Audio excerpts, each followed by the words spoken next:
Waktunya bersaat teduh dengan Tuhan melalui bacaan Alkitab 1 pasal sehari dalam kitab Nabi-Nabi Kecil bahagian ketiga seri yang ke-8.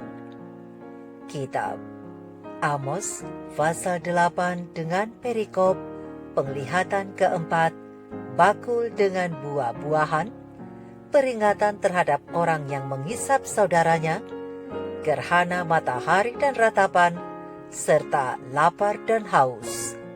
Mari baca Alkitab, mari dengar Alkitab, dan mari lakukan apa yang Allah firmankan di dalam Alkitab. Maka iman dan pengharapanmu tidaklah sia-sia. Selamat bersekutu dengan Tuhan. Tuhan Yesus Allah Putra, Alfa dan Omega memberkati, dan Allah Roh Kudus akan menuntun untuk memahami. Salam kasih dan doa dari rumah produksi Endang Silitonga Tanjung Bible Audio Ministry. Mari memulainya dengan doa dalam hati.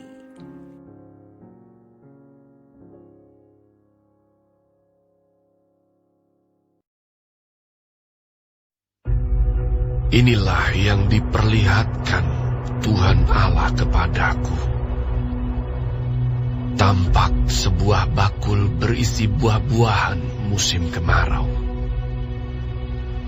Lalu berfirmanlah ia, "Apakah yang kau lihat, Amos?"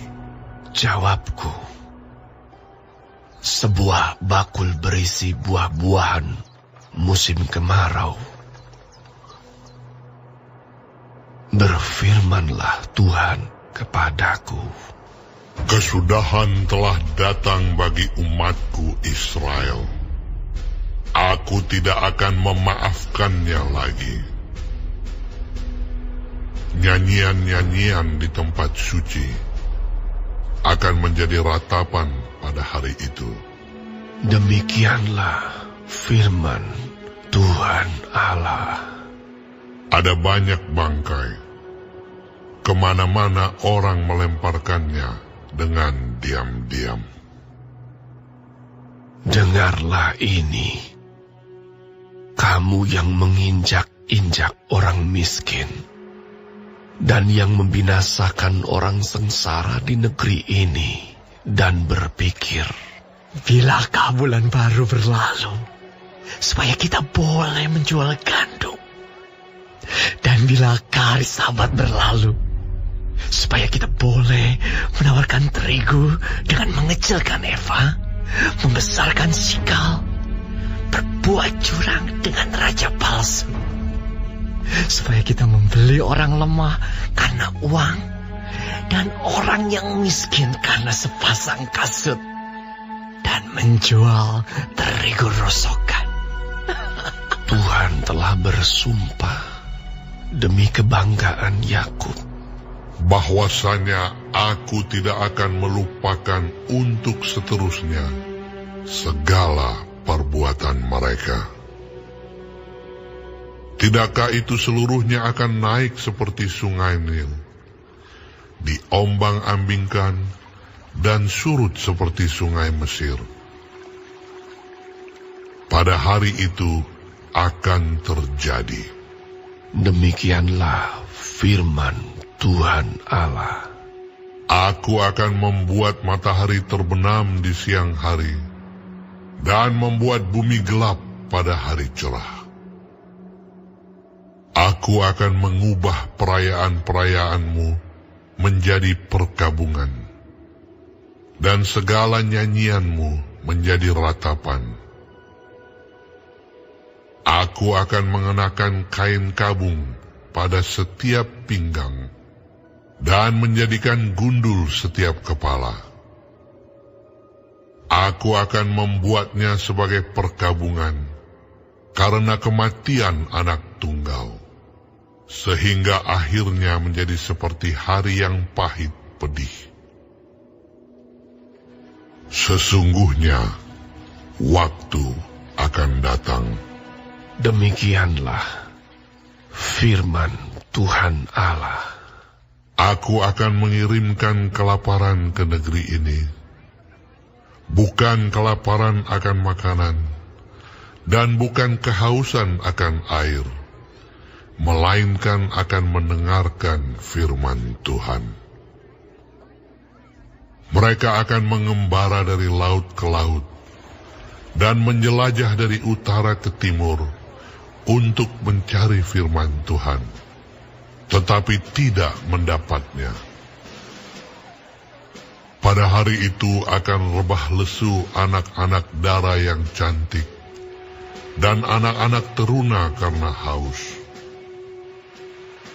Mereka yang bersumpah demi Asima, Dewi Samaria, dan yang berkata, demi Allahmu yang hidup, hai Dan, serta demi dewa kekasihmu yang hidup, hai Beersheba. Mereka itu akan rebah dan tidak akan bangkit-bangkit lagi.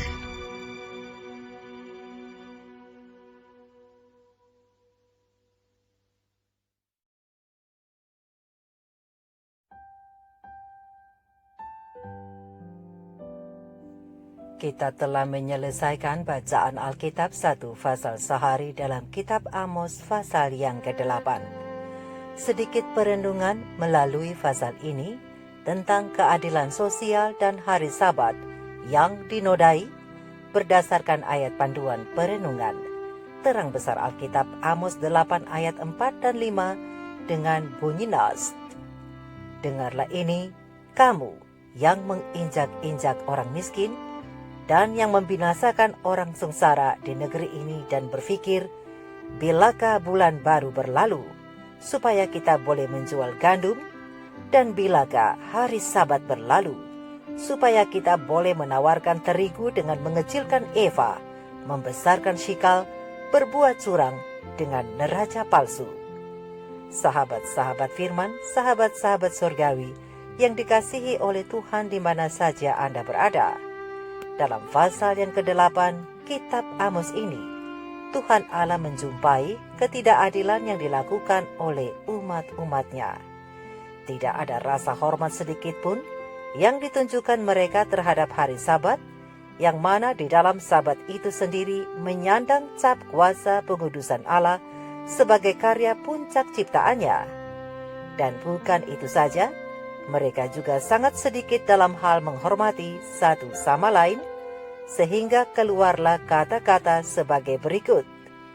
Kapan hari Sabat akan berlalu, supaya kami boleh menawarkan terigu dengan mengecilkan eva, membesarkan shikal, berbuat curang dengan neraca palsu? Sahabat-sahabatku, ini adalah teriakan mereka yang jahat, supaya mereka dapat kembali memperlakukan ketidakadilan terhadap saudara-saudari mereka di pasar-pasar jual beli. Bagi mereka, hari Sabat, hari penyembahan kepada Allah yang Maha Tinggi, tidak lebih dari sekedar formalitas dan menjadi semacam gangguan bagi kesenangan mereka. Keakraban dengan hal-hal tentang Tuhan tidak dirasakan lagi, karena hati nurani moral mereka itu telah menjadi tumpul, sehingga mereka tidak dapat lagi membedakan antara menghormati dan menentang Tuhan.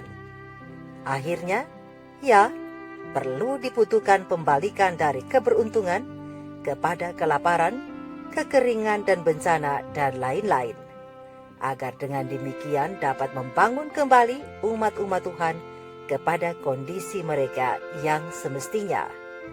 Maka dari itu, sahabat-sahabat firman, belajar dari Israel tentang hari Sabat dan juga keadilan sosial. Lebih baik kita mendengarkan suara Tuhan, meskipun itu mungkin menegur kesombongan kita, daripada kita harus disentak dulu oleh karena ketidakharmonisan beribadah dan ketidakadilan terhadap sesama saudara yang akhirnya membawa penderitaan dan kehancuran yang permanen. Untuk itu, sahabat-sahabatku, marilah kita berusaha menyenangkan Kristus Juru Selamat kita mulai hari ini, baik di dalam pikiran maupun perbuatan kita, khususnya dalam mengindahkan perintah Allah dalam hal menguduskan hari Sabat dengan cara yang benar, yaitu dengan tidak memikirkan perkara-perkara duniawi pada hari itu, atau bahkan memikirkan hal-hal yang jahat. Sedangkan hari bekerja pun, pikiran-pikiran itu tidak boleh ada di dalam kita, apalagi pada hari Sabat. Kemudian selanjutnya, kita berusaha untuk bertindak adil dalam segala hal kepada sesama kita, baik dalam bisnis maupun hal-hal lain yang ada kaitannya dengan keadilan sosial. Sahabat-sahabat firman, sahabat-sahabatku, mengenai menjaga kekudusan hari Sabat dengan cara yang benar, selain beribadah, pena Ilham Ilahi Roh Nubuat Testimoni 20 halaman 186 alinea pertama mengatakan bahwa ketika hari Sabat dibawa kepada kita, kita harus sejak permulaannya menempatkan penjagaan bagi diri kita sendiri atas tindakan dan perkataan kita. Jangan sampai kita merampok Tuhan dengan mengambil waktu yang benar-benar adalah milik Tuhan untuk kita gunakan bagi diri kita sendiri. Kita tidak boleh melakukannya atau bahkan membiarkan anak-anak kita melakukan segala macam pekerjaan bagi kita, juga untuk mata pencaharian atau bisnis yang sebenarnya dapat dilakukan dalam 6 hari bekerja. Jumat adalah hari persiapan. Waktu itu dapat kita gunakan untuk berpikir, melakukan dan membicarakan hal-hal yang diperlukan dalam mempersiapkan hari Sabat. Jangan ada yang membiarkan dirinya mengucapkan sesuatu apapun atau melakukan segala sesuatu yang dalam pandangan sorga akan dianggap sebagai pelanggaran terhadap Sabat yang suci. Sebab Tuhan menuntut agar kita tidak hanya menahan diri dari pekerjaan fisik pada hari Sabat, tetapi pikiran juga harus didisiplin untuk memikirkan tema-tema suci. Sebenarnya, perintah keempat telah banyak dilanggar oleh karena umat-umat Tuhan banyak membicarakan hal-hal duniawi atau terlibat dalam percakapan yang sia-sia dan remeh pada hari itu. Karena berbicara tentang segala sesuatu atau apapun yang mungkin muncul di dalam pikiran adalah berasal dari kita sendiri. Dan setiap penyimpangan dari kebenaran akan membawa kepada perhambaan dosa dan juga hukuman. Dan untuk keadilan sosial, pena Ilham Ilahi Roh Nubuat Gospel Walker Session 11 halaman 500 mengatakan bahwa ketika orang-orang yang bersatu dalam persekutuan Kristen menaikkan doa kepada Allah dan berjanji pada diri mereka sendiri untuk berlaku adil, mencintai belas kasihan dan untuk berjalan dengan rendah hati di hadapan Allah, maka berkat yang limpah akan datang kepada mereka. Dan jika mereka telah berbuat salah kepada orang lain, kemudian mereka melanjutkan pekerjaan pertobatan dengan pengakuan dan penyesalan yang dibuktikan sepenuhnya lewat perbuatan baik kepada satu sama lain, maka ini menunjukkan bahwa penggenapan dari hukum Kristus telah digenapi di dalam mereka. Oleh sebab itu, sahabat-sahabat firman, ingatlah bahwa orang yang adil bukanlah orang yang tidak berbuat ketidakadilan, melainkan orang yang bisa berbuat tidak adil, tetapi tidak mau berbuat demikian. Begitu juga dengan hari Sabat Tuhan yang suci. Mari kita renungkan ini bersama. Tuhan Yesus memberkati. Maranatha, Shalom.